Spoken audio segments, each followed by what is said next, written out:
o'zingizga yaxshi muomala qilishni biling. Hayotning keyingi 20 dan vaqt o'tgan sari odamning yashi cho'ngaydi.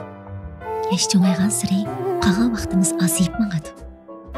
Ammo buningga ergishib, yashagan vaqtimizning uzun bo'lishi bilan tang aql parastimiz ko'payib mangadi. Qaysi yo'lda menishimiz kerakligini texnik aniq bilamiz. Mayli hayotimizning bundan keyingi vaqtlarda biz nimalarni boshdan kechirgan bo'laylik, bu ishlarning hammasi o'tib ketadi. Hayotimizni yaxshi o'tkazish bizning keyingi umrimizni qilishga tegishli eng muhim ish. Shuningdek, bundan keyingi hayotingizda o'zingizni qadrlang, o'zingizni asrang, turmushga xo'jayinlik qilishni biling, turmushda charchab yashaydigan odam